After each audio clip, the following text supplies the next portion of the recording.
Muy bien, y en nuestra sección de economía, nuestra compañera Jacqueline Pérez nos presenta un importante tema. Adelante, Jacqueline. Buenas noches, adelante, Jacqueline. Así es, Daniel. Buenas noches, amigos televidentes. Y ahora nos hemos trasladado hacia otro escenario para abordar el tema económico que es de mucho interés para nuestros amigos televidentes. Vamos a conversar a esta hora con César Villalona. Buenas noches, César. Bienvenido. Buenas noches.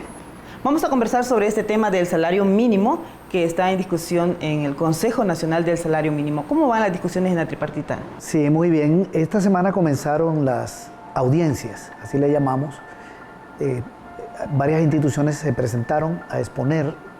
Son organizaciones que hicieron propuestas de ajuste salarial que no fueron tomadas en cuenta. Entonces han llegado a exigirle a la representación laboral y a la ANEC que le expliquen cuáles fueron los argumentos que utilizaron, los parámetros para llegar a este ajuste que ya conocemos, que todavía no es definitivo porque va a ser observado por la ministra del Trabajo. Entonces el miércoles estuvo FESPAT, una organización especializada en derecho, y una organización sindical, una confederación, y la semana siguiente van a venir otras, y así vamos a estar como un mes. Hubo una discusión muy interesante, escuchemos. Nosotros queremos que de verdad, si tienen los elementos necesarios, económicamente hablando, jurídicamente hablando, hoy la representación de los trabajadores nos gustaría que nos den respuesta. Quieren que se les explique cuáles son los parámetros para tomar la decisión. Si este consejo no tiene parámetros para tomar decisión, que efectivamente no tiene criterios, que no tiene ningún tipo de parámetros para haber tomado la decisión que han tomado. Solo hay un camino, vean compañeros y compañeras, solo hay un camino. Por dignidad, ustedes deberían de renunciar. No le sigan haciendo más daño a la clase trabajadora. Bueno, César, es así como lo manifiesta uno de los representantes en el Consejo Nacional del Salario Mínimo, que no existe un criterio. Sí, es lamentable lo que dijo el señor Huiza Cisneros, representante del sector laboral, porque la Constitución da un parámetro claro que tiene que ver con el costo de la vida, es el criterio básico para fijar el salario mínimo. Y el costo de la vida está muy por encima de todos los salarios mínimos en el país. La Constitución da otro parámetro en el artículo 38, también el Código del Trabajo en el artículo 146, que es la productividad por sector económico. Y hay otros criterios que no están en la Constitución, pero que hay que tomar en cuenta.